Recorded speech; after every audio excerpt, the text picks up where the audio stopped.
My deepest intentions and desires are to understand the laws of life and to live in harmony with the universe. Like Albert Einstein, I too want to know God's thoughts. Yes, the rest are really details.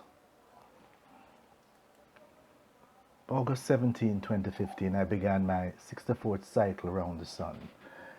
These are the truths that I've identified at this point so as to guide me in that quest. The first is that one should not question the whole issue about how old you are. The real question is how wise you are. We associate old not as good as it used to be, old cars, old food, old shoes. But those aren't living things. They are purely physical, and their age, no matter how well maintained, eventually reveals how decrepit they become. This is not the same thing with people. For each year we advance after adulthood, we trade some physical strength for resilience, for wisdom, for mental and physical. So why should you focus on the physical? I don't. Perhaps the better question should be, how many years wise are you? The answer for that, well, I'm X years wise. So 30 years wise would be more impressive than 21 years wise. 64 years wise, much more impressive than only 46 years wise. I choose to sage rather than to age. For me, age is not a cage. So yes, I am 64 years wise and getting wiser.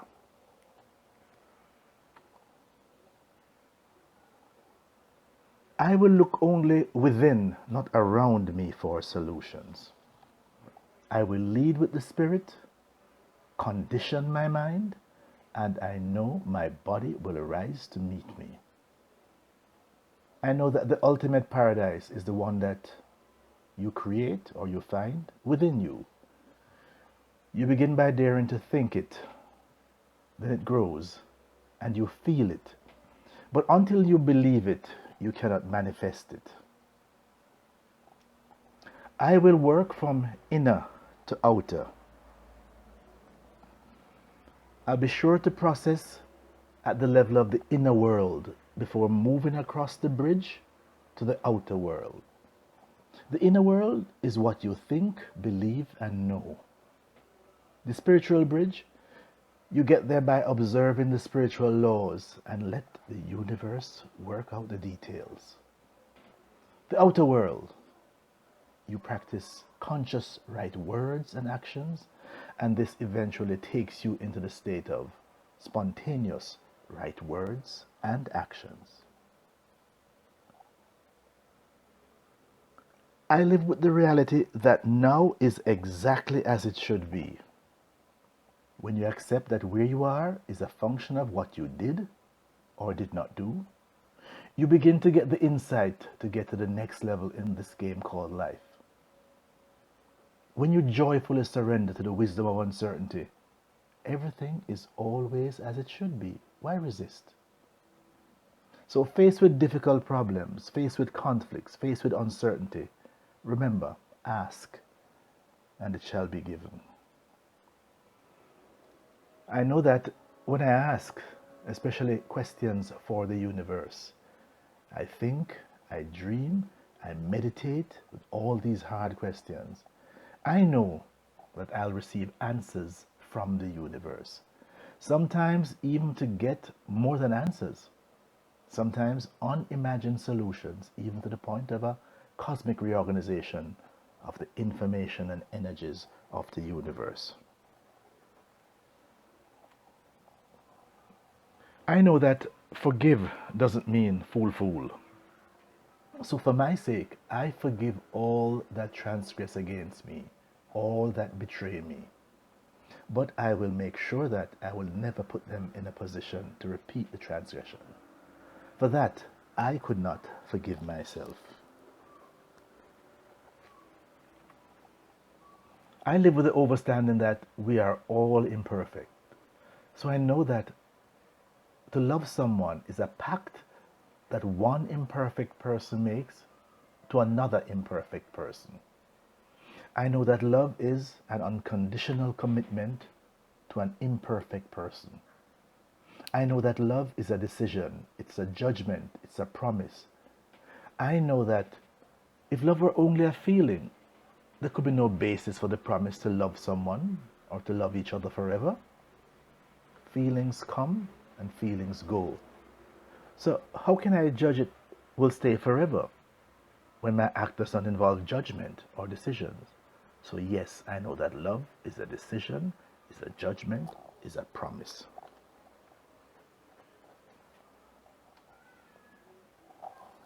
I am committed to loving always. Lao Tzu told us, and I believe him, that being loved is very important. Being deeply loved by someone gives you strength, while loving someone deeply gives you courage. I elect to get both strength and courage. I believe in the whole process of kintsugi and pressing the reset button of life. When life as you have planned and imagined it to be is broken and the pieces fall to the ground, it's time to embody this Japanese art of kintsugi. What is this? It's the fixing of broken pottery with lacquered dust, or mixing this with gold or silver or platinum. What this does, it makes it more beautiful and expensive than it was before. It becomes a work of art. As a philosophy, it treats breakage and repair as part of the history of an object rather than something to disguise it. You get better. So, kintsugi can be seen to have similarities to other Japanese philosophy, which is called wabi sabi. This is an embracing of the flawed of imperfection, that which we all are. So you highlight the cracks and repairs as simple an event in the life of an object rather than allow its service to end at the time of the damage or the break. This helps you in your acceptance of change, fate as aspects of human life. So today I will hit the reset button and use the opportunity to not just rebuild, but to exceed my wildest imagination. I choose spirituality over religion. Reason? Religion is belief in someone else's experience. On the other hand, spirituality is having your own experience. Name any religion, give me 24 hours and I'll tell you who made it up. I trust my own inspiration. I trust that I too am made in the image and likeness of the Creator.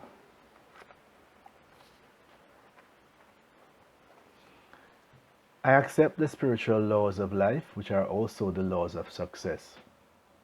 The law of pure potentiality. The law of giving and receiving.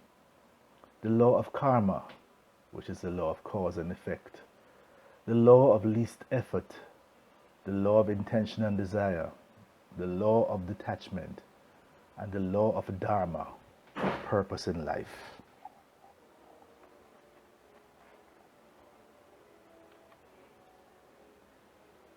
I recognize that silence, nature, and meditation are my teachers.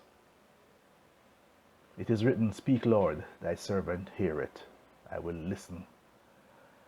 The old Zen saying is one I believe in. You should sit in meditation for 20 minutes a day, unless you're too busy, you have too much to do. Then, in that case, you should sit for an hour to get the strength and the power that you need. I live by divine order. I know that you are exactly where you need to be in life. Your life is in divine order, and there's a higher power that is always guiding your way.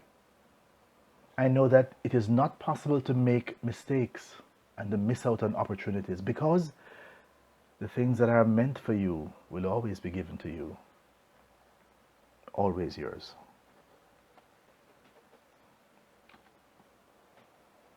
I know that he who looks within sees the farthest. The eyes are useless when the mind is blind. Marley says, open your eyes, look within. The question, are you satisfied with the life you're living? So I will stop, I will get directions, I will set my course, I will choose conscious right action. I know eventually this will take me to the path of spontaneous right action. I live by the law of intention and desire. Intention is desire without attachment to the outcome. I know that by releasing our intentions and desires in the field of pure potentiality, we activate infinite organizing power, and this works for us. I know that when I relinquish my attachment to the outcome, I know I expect my desire to be realized when the time is right. That's why I let the universe handle the detail. Yes, you do not plant a seed and then dig it every week to see if it's growing. You know that the potential is there, and in the right season, the fruit will appear. I know that intention and desire are real. Each day I will make a list of all my desires. I will carry this list with me wherever I go. I will look at this list before I go to my silence and meditation. I will look at it before I go to sleep at night. I will look at it when I wake in the morning. My belief and my desire then feed into my intention, which then will drive the action to bring forth fruit. I live by the law of detachment. This doesn't mean that I give up the intention to create my desire. You give up your attachment to the result. The moment you relinquish your attachment to the result, combining one pointed intention with attachment at the same time, you will have all that which you desire. I know that detachment is based on the unquestioning belief in the power of my true self. I think it, I feel it, I believe it, I actualize it. The law of the universe. The law of least effort is important to me. I will practice acceptance. Today I will accept people, situations, circumstances, and events as they occur. I will know that this moment is as it should be because the whole universe is as it should be. I accept things as they are this moment, not as I wish that they were. Having accepted things as they are, I will take responsibility for my situation and for all those events I see as problems. I know that taking responsibility means not blaming anyone, anything for my situation. I also know that every problem is an opportunity in disguise. And this alertness is to opportunities. It allows me to take this moment and transform it into greater benefit. Today my awareness will remain established in defenselessness. I will relinquish the need to defend my point of view. I will feel no need to convince or persuade any other to accept my point of view. I will remain open to all points of view, not rigidly attached to any of them. I know it's better for me to flow than to push. I will not steer the river of life. I know that when nature is most productive and creative, it does not work, it plays. I know that the best work flows from its nature of effortlessness. So I allow the gift from nature to come to me, not to struggle with it. I know that spontaneous right action leads to conscious right action. I know that if you stay in the moment, you will have what is called spontaneous right action. This is intuitive. This is creative. This is visionary. This eavesdrops on the mind of the universe and transmits it to you. With all of this, I know that there's no accommodation for worrying. The Dalai Lama has reminded us that if a problem is fixable, if a situation is such that you can do something about it, then there's no need to worry. Just do it. On the other hand, if it is not fixable, then there's no help in worrying. There's no benefit in worrying whatsoever. So, I live full of hope, full of love. I choose to be a pioneer, not a prisoner. Every time that I'm tempted to react in the same old way, I will ask myself, do I want to be a prisoner of the past or a pioneer of the future? I live by the law of detachment. Today I will commit myself to detachment. I love myself and those around me the freedom to be as they are. I will not rigidly impose my idea on how things should be. I will not force solutions on problems, thereby creating new problems. I will participate in everything with detached involvement. Today, I will factor in uncertainty as an essential ingredient of my experience. In my willingness to accept uncertainty, solutions will spontaneously emerge out of the problem, out of the confusion, out of the disorder, out of the chaos. The more uncertain things seem to be, the more secure I will feel, because uncertainty is my path to freedom. Through the wisdom of uncertainty, I will find my security. I will step into the field of all possibilities and acceptance and accept the excitement that can occur when I remain open to an infinity of choice. I know that when I step into the field of all possibility, I will experience all the fun, all the adventure, all the magic, and the mystery of life. So, do not force solutions. Allow solutions to spontaneously emerge. I know that uncertainty is essential and is my path to freedom. Namaste. Namaste.